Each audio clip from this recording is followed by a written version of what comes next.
Bonjour et bienvenue dans notre pic virtuel qui est promouvoir le local. Malheureusement, notre pic n'a pas pu se dérouler comme prévu, mais on va essayer de faire au mieux avec cette vidéo. Notre projet est d'autant plus important avec l'état sanitaire actuel de la France. Pour réaliser notre projet, nous avons déjà posé quelques questions aux consommateurs pour savoir comment ils consommaient. Nous vous laissons quelques instants pour visionner les réponses de nos consommateurs. Bonjour, je m'appelle Vincent, je suis agriculteur. Bonjour, je m'appelle Sylvie Bastien, j'habite Sèchepré, je suis agricultrice. Bonjour, je m'appelle Pierre, je suis étudiant en BTS Production Animale. Bonjour, je m'appelle Mathieu Bastien, je viens de Sèchepré, j'ai 22 ans.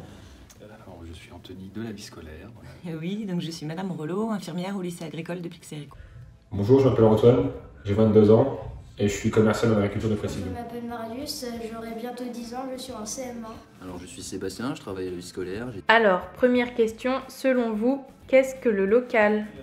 Ça vient du coin, c'est à côté de chez nous. Des choses qu'on peut trouver dans les fermes, comme par exemple de la viande, des légumes. Le local, c'est ce qui est produit autour de là où on habite. Le local, pour moi, c'est acheter des produits qui sont fabriqués près de chez soi.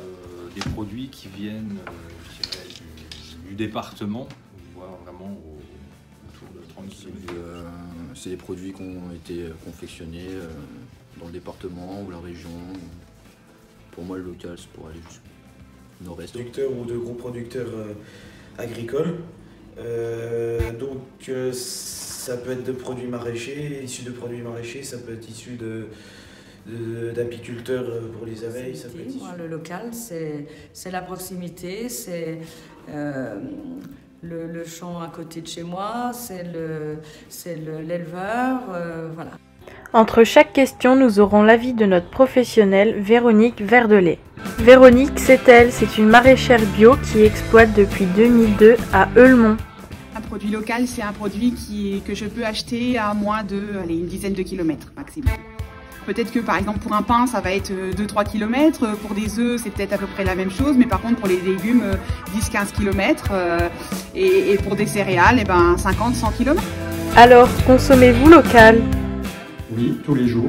J'essaie de consommer local le plus possible, mais bon, ça dépend de l'offre et de la demande. Oui, je consomme local. Oui, je consomme local. Alors, dans la mesure du possible, j'essaye, mais des fois c'est compliqué en étant étudiant de pouvoir consommer vraiment local.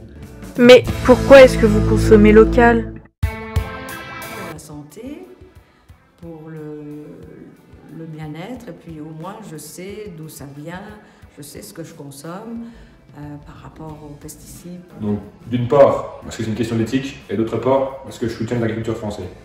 Pour respecter la fraîcheur des produits et savoir d'où ils viennent.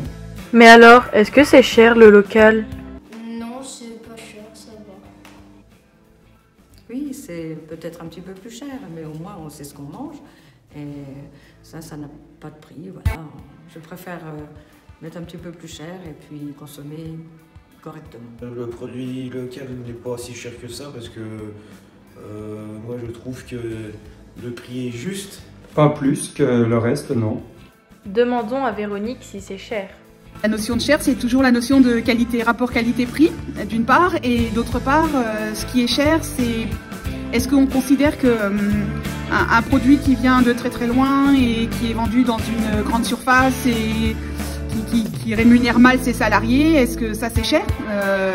Ou alors est-ce que acheter auprès de son voisin qui est agriculteur, producteur et dont on sait que lui, voilà, il favorise l'emploi local et il respecte la nature, il a une sensibilité et auprès de sa terre et auprès de son environnement et ça fait vivre et lui-même et ses employés, voilà, la notion de cher, tout est relatif. Et c'est facile à trouver de la nourriture locale? Oui, c'est facile à trouver. Facile à trouver de plus en plus, c'est comme les rayons bio, il commence à avoir des rayons dans les magasins où on trouve ce qu'on veut. Ma mère, elle s'emploie pas. Je pense que pour certains produits, oui, notamment les fruits et légumes, je sais qu'on arrive tout le temps à trouver de France. Après, dans les grandes surfaces, des fois c'est plus compliqué de trouver des pâtes de l'épicerie locale, je trouve. Oui, c'est assez facile à trouver pour moi. Il faut un petit peu chercher, il faut s'informer. Mais il y a des petits maraîchers, il y a des gens autour de nous. Tout à fait. Et j'espère que dans les années à venir, ça sera de plus en plus facile à trouver. Oui, ça va, c'est assez facile à trouver quand même. Alors Véronique, c'est facile à trouver ou pas? Non, c'est pas facile à trouver. Il faut avoir de la volonté pour le trouver. Le local, il faut aller chercher. Parce qu'aujourd'hui, on est dans un modèle économique qui fait que tout était au même endroit, en un seul passage, voilà, à des prix ultra bas. Mais d'un autre côté, ça valorise pas le travail de l'homme, de l'être humain. Alors aujourd'hui, il faut effectivement aller piocher sur Internet, à droite, regarder aussi tout ce qui se passe sur les drives, sur les systèmes informatisés, etc. Donc ça demande de faire des efforts, ça demande de faire des choix politiques, et ça c'est important. Alors, potager ou supermarché? Supermarché.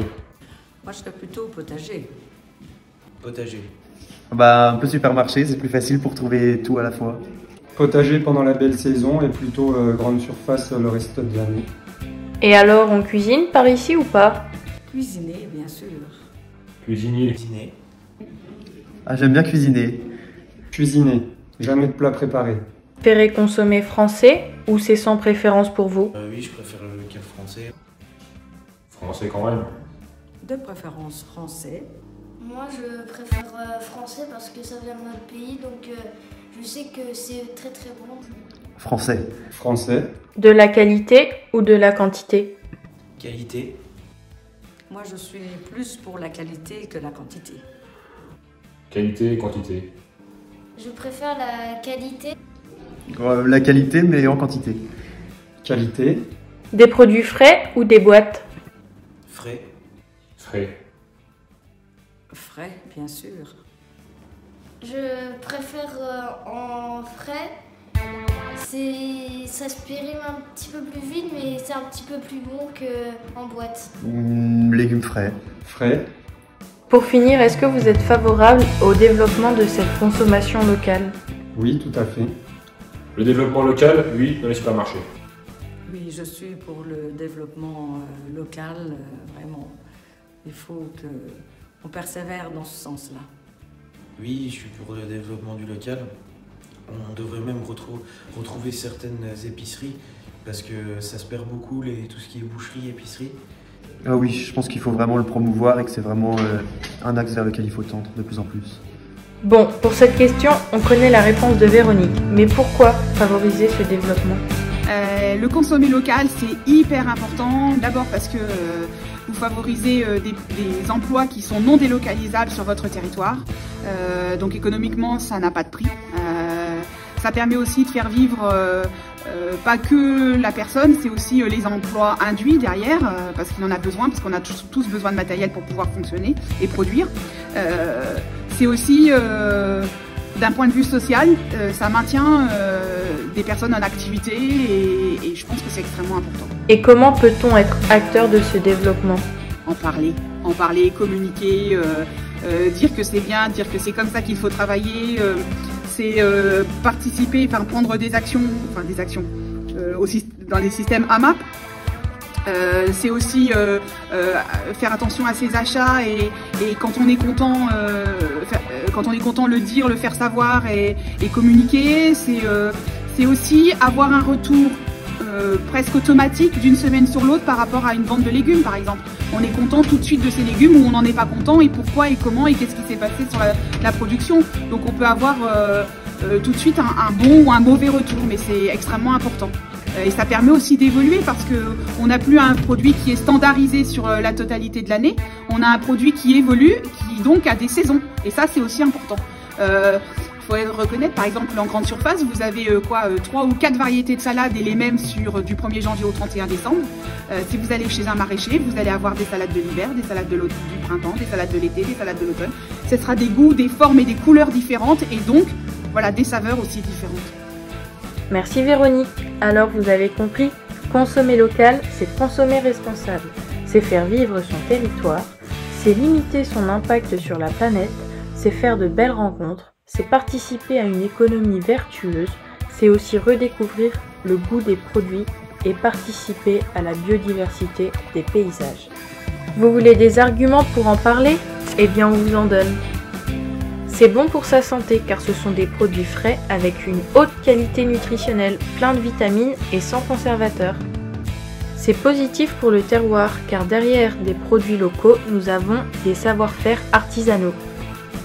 Bon pour vos papilles, c'est frais et beaucoup plus goûteux. Très bon pour l'environnement, ça limite les gaz à effet de serre, il y a moins d'emballage, moins de déchets et l'agriculture entretient nos beaux paysages. Bon, ne vous inquiétez pas, on ne vous en voudra pas si vous ne consommez pas toujours local, mais ça reste important pour soutenir les agriculteurs français.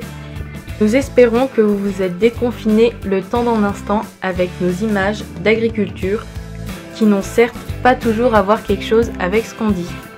Nous tenons à remercier toutes les personnes qui ont répondu à nos questions, Véronique Verdelet pour nous avoir accueillis à sa ferme et nous avoir enrichis, ainsi qu'à notre prof d'ESC, Madame Guélil, qui a cru à notre projet depuis le début et nous a soulevés vers le haut pour qu'on puisse le réaliser. Là, c'est la fin de notre pic virtuel, merci d'y avoir participé. Ce projet est signé par Emeline Droville, Julie Bastien et Gaëlle Erling. À bientôt!